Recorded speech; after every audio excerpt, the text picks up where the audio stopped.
Buenos Aires, Argentina, August 18, 1963. At 14:30 hours, a Catholic funeral begins, and SS officer Klaus Reinhardt steps forward to mourn his sister. The sister never existed. For 4 months, MI6 built a death from scratch. A name, a body, a family tree. Everything stamped in one thin folder marked File R7. Reinhardt believes the ceremony makes him safe. The priest's voice is calm. The mourners are quiet. And then 4 of them move like they've rehearsed it 100 times. If this goes wrong, Reinhardt vanishes forever, and Britain lights a fuse in Argentina. This is Operation Requiem. Klaus Reinhardt is not a battlefield legend. He is worse, a coordinator. Born in Stuttgart in 1914, he graduates from university with a degree in public administration, the kind of credential that opens doors in occupied territories. His formative moment isn't a firefight. It's a meeting room in Vichy, France, 1942, where he discovers that a transport problem can be solved with paperwork and silence. He learns that ordinary people will obey orders if the process looks official enough, stamped hard enough, filed correctly enough. By 1943, Reinhardt is the kind of man who can make thousands disappear without ever raising his voice. His weapon is the railway schedule. His battlefield is the carbon copy.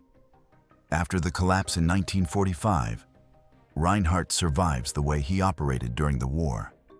By blending into systems, he moves through escape networks run by sympathetic clergy and former comrades, swaps names like trading cards, and trades favors until he becomes a rumor in South America. An older man with clean shoes and a careful handshake. By 1962, British intelligence has a file on him 4 inches thick, but every photograph is blurred. Every address is outdated, and every informant describes someone slightly different. His defining skill is simple and deadly. He understands what people need to believe in order to comply, and he weaponizes that need. Intelligence services had tracked Reinhardt through financial channels, church records, and second-hand sightings for nearly 2 decades. By early 1963, MI6 concluded Reinhardt represented a strategic liability, not because he was planning violence, but because his survival emboldened other fugitives. The authorization to act came in March. The constraint was clear: no gunfights, no diplomatic incidents, no bodies left on Argentine soil. MI6's operational doctrine in third country captures was shaped by one cold idea: plausible denial beats public heroics. Argentina in 1963 is a maze of sympathizers, corrupt officials, and foreign intelligence watchers. A clean snatch in the street risks a gunfight, a scandal, or a diplomatic rupture that could poison Anglo-Argentine relations for years. The logic was straightforward. Don't fight the environment, use it. If Reinhardt trusts anything, it's tradition, ritual, and the protection of the crowd. So they build a trap that looks like safety. The obstacles were significant. First, confirming Reinhardt's identity without tipping him off required human intelligence assets he didn't know existed. Second, getting him to show up with minimal security meant exploiting something deeper than fear, ego, nostalgia, or guilt. Third, removing a full-grown man from a cemetery in daylight without a chase required timing so precise that a single deviation could collapse the entire operation. Despite these challenges, planners identified an opportunity. Reinhardt had been heard asking about family in Europe. MI6 decided the family would be invented and then killed. Within 8 weeks, all elements would be in position. But first, a single intercept needed to be confirmed. Was Reinhardt's inquiry about real relatives, or was he testing the waters for something else? During the planning phase, the case officer running the operation, designated Officer 7 in internal memos, experienced what handlers call legend drift. He had spent 3 months building the fictional sister's identity so thoroughly that he found himself referring to her in conversation as if she were real. In one planning meeting, he corrected a junior analyst's description of her baptism date, then stopped mid-sentence, realizing he was defending a ghost. The post-operation psychiatric assessment noted excessive identification with constructed narrative and recommended a 6-month rotation out of deep cover work. But the mission continued. Officer 7's ability to believe the lie made him better at selling it, and that edge mattered more than his mental health. Intercepted communications from July 19, 1963, reveal Reinhardt discussing his mother's death with an Argentine contact. Analysts noted nothing operationally relevant, but the transcript shows him pausing for 7 seconds, unusual for a man who measured every word, before saying he regretted not attending her funeral in 1958. When the fake funeral was staged weeks later, Reinhardt would attend without armed escort, perhaps seeking the closure he'd missed. That human need became the operational fulcrum.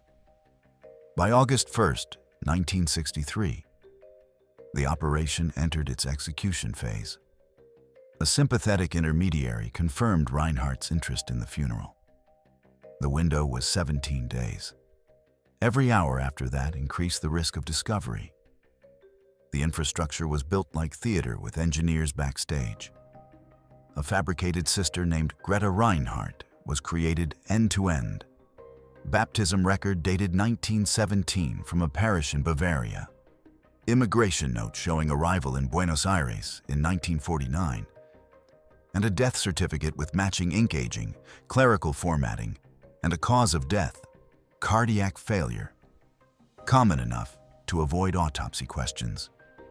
The documents passed through 3 separate forgers, each handling 1 layer, none knowing the final use. MI6 planted the story where Reinhardt would overhear it instead of being told directly. Through a friendly Argentine intermediary and a grief notice that quietly circulated in German expat circles. 2 covers anchored the team. The first was a British shipping clerk stationed at the Port of Buenos Aires who could access cargo manifests and departure schedules without raising questions. The second was a Catholic charity worker with 18 months of established presence in the city, moving between churches and cemeteries as part of legitimate aid work. Both had secondary exfiltration identities pre-positioned in case of compromise. The physical infrastructure was equally deliberate.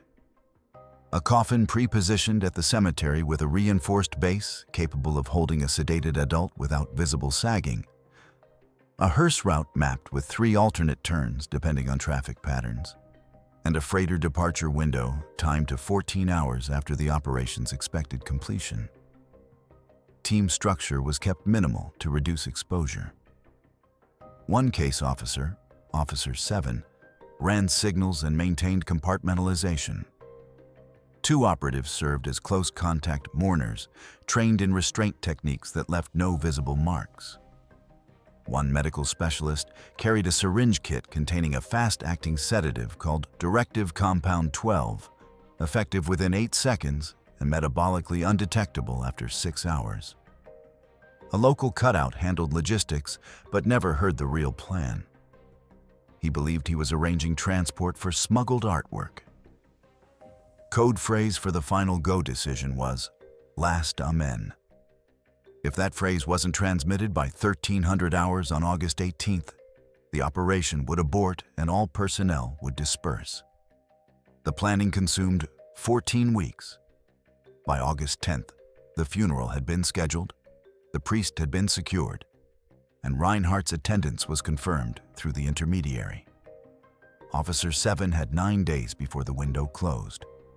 The margin for error was 0. August 12, 1963. At 900 hours, the first complication emerged. A rival watcher appeared, someone else tracking Nazi fugitives through Buenos Aires. The source was unclear: Israeli intelligence, a private Nazi hunter, or simply a vengeful relative. Loose interest of any kind could spook Reinhardt, and a spooked target would disappear into the network MI6 had spent months mapping. The team adjusted by adding a counter-surveillance layer. One operative whose sole job was to identify and distract the rival watcher if he appeared near the cemetery. The strategy was simple: engage him in conversation about local history, offer cigarettes, anything to keep his attention away from the funeral. Over the next 3 days, Reinhardt shifted his routine. He changed drivers on August 14th and brought a second man, possibly a bodyguard, possibly just a friend, on August 15th. MI6 adapted without forcing the pace. The cemetery was re-scouted at dawn on August 16th. The hearse route was adjusted to account for construction on Avenida Callao. The team rehearsed new, accidental positions near the gravesite, ensuring that if Reinhardt brought additional security, the ring formation could still function without looking coordinated. By August 17th, 48 hours before execution, the execution window opened. Reinhardt chose to attend without armed escort, relying on the crowd, the clerical collar, and the idea that no one kidnaps a man at a funeral. What Reinhardt didn't know was that MI6 had spent 3 months engineering exactly that assumption. August 18th, 1963. At 1200 hours, the cemetery gates opened for early visitors. The paid mourners arrived first. 12 locals hired through a cutout who believed they were extras for a British film shoot. Each received 20 pesos and instructions to cry on cue and keep strangers from getting too close to the grave. The priest arrived at 1300 hours, reviewed his notes, and positioned himself at the grave marker. He was not ideologically compromised. He had simply been told that British intelligence needed to observe a suspected criminal and that the funeral provided cover.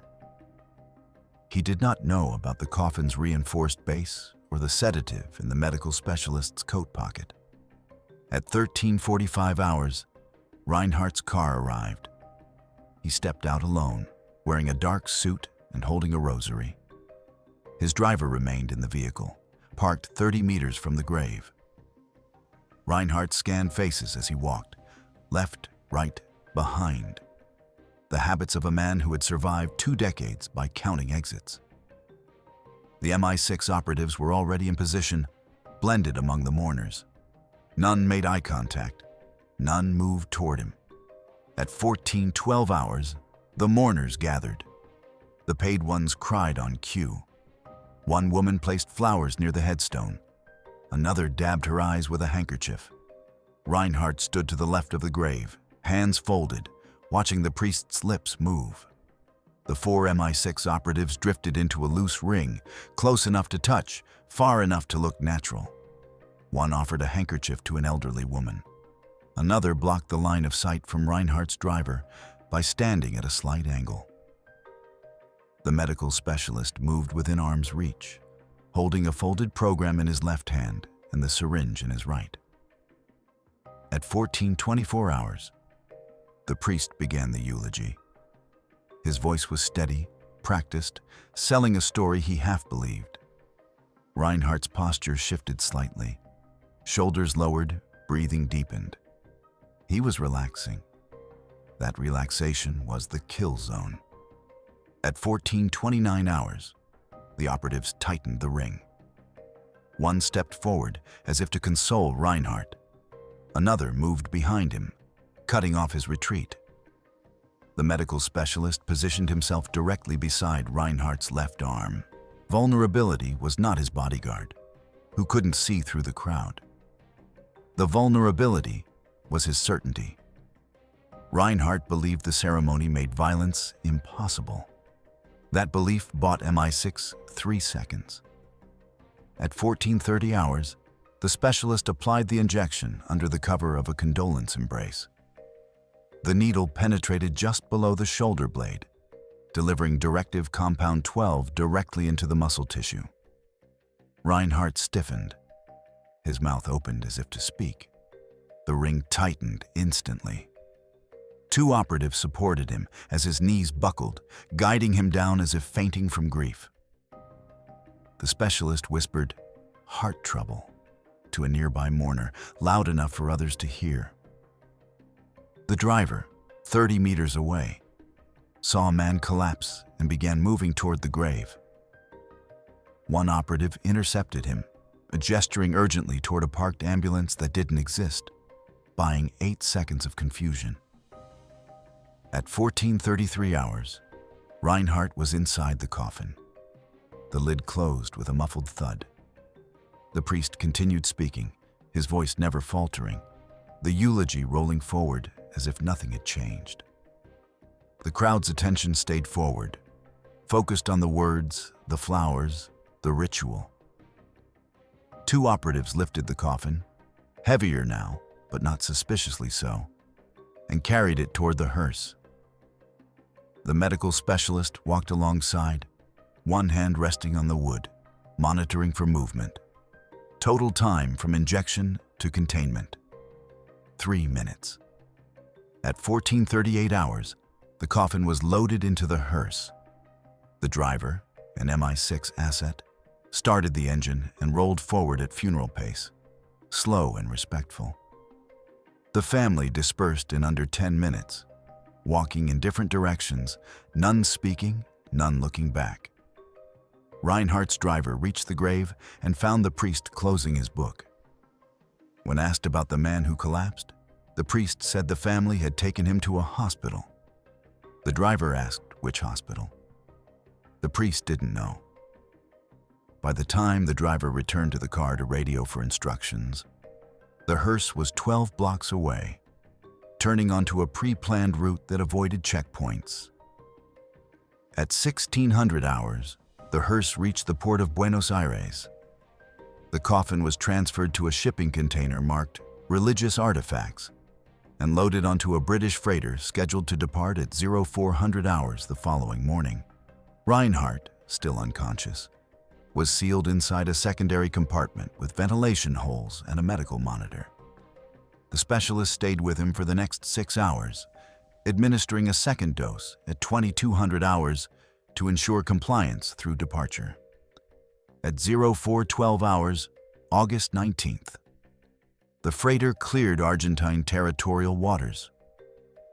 Reinhardt woke at 0900 hours, restrained and disoriented. Officer 7's debrief report noted that Reinhardt's first words were not a question about his location, but a statement. The funeral felt real. That assessment, coldly recorded in the after-action file, confirmed what MI6 had bet everything on. Reinhardt trusted rituals more than he trusted his instincts. The disappearance was discovered the way most intelligence operations are: by confusion, then denial, then quiet panic. Reinhardt's driver reported a medical incident at the cemetery, but the hospital records showed no one matching Reinhardt's description admitted that day. By August 20th, a missing person report circulated through Argentine security services. Someone asked the priest for the sister's details. The priest provided the name Greta Reinhardt and the parish records. The records checked out. The death certificate was legitimate. The grave was real. But when investigators dug deeper, they found a trail that felt too perfect. Every document aged correctly.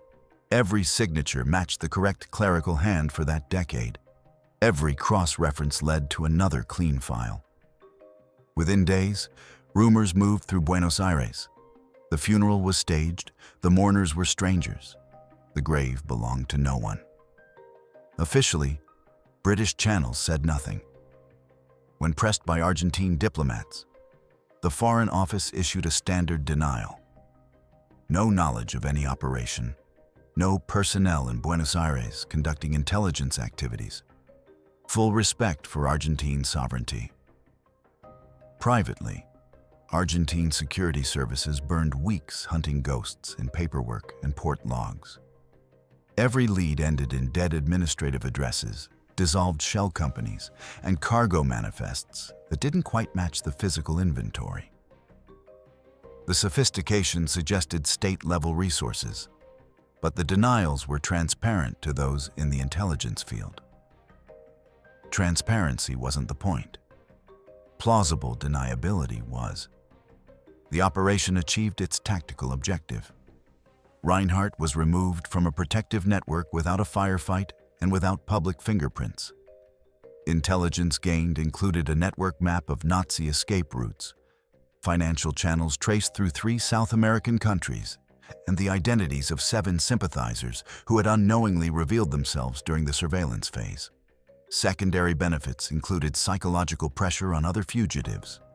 If Reinhardt could be taken in broad daylight at a religious ceremony, nowhere was truly safe.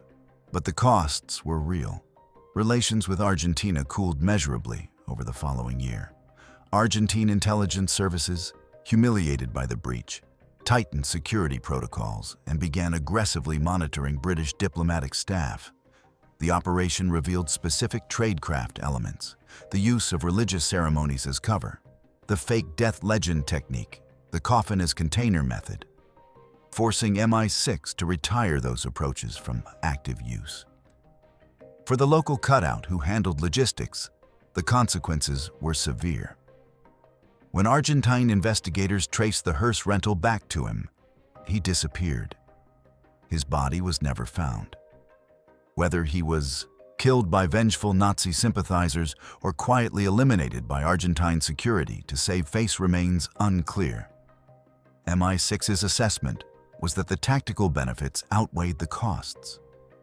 Whether this proved correct would become clear over the next decade, as Nazi fugitive networks in South America hardened and diversified in response to Operation Requiem. The moral question refuses easy answers. Was Klaus Reinhardt a monster hiding behind bureaucracy, or a functionary trapped in a system that turned paperwork into genocide? One perspective argues that a man who coordinated the disappearance of thousands forfeited his right to the protections of law, and that MI6's deception was justified by the magnitude of his crimes. The evidence supports this. Reinhardt's transportation schedules directly facilitated mass deportations, and his survival allowed him to live freely for 18 years, while his victims' families had no closure. The other perspective argues that kidnapping on foreign soil, manipulating a church, and turning faith into camouflage crosses a line that democracies cannot afford to cross without becoming what they claim to oppose. The evidence supports this too. The operation violated Argentine sovereignty, corrupted a religious institution, and set a precedent that other nations, including authoritarian regimes, could cite to justify their own extraterritorial abductions. The answer reveals more about your worldview than about Klaus Reinhardt. If you believe that justice delayed is justice denied, and that the capture of a war criminal justifies extraordinary measures, Operation Requiem looks like moral courage under operational constraint. If you believe that the rule of law matters more than individual outcomes, and that democracies must operate within boundaries even when hunting monsters, Operation Requiem looks like a violation dressed in tactical efficiency. Both views rest on defensible principles. Neither can fully dismiss the other without ignoring uncomfortable facts. What's your take on this? If the only way to catch a monster is to fake what innocent people hold sacred, does that make the operation brave? Or does it make it corrupt? Drop your perspective in the comments. If this story made you question where the line between justice and lawlessness actually falls, hit that like button and share it with someone who needs to wrestle with the same question.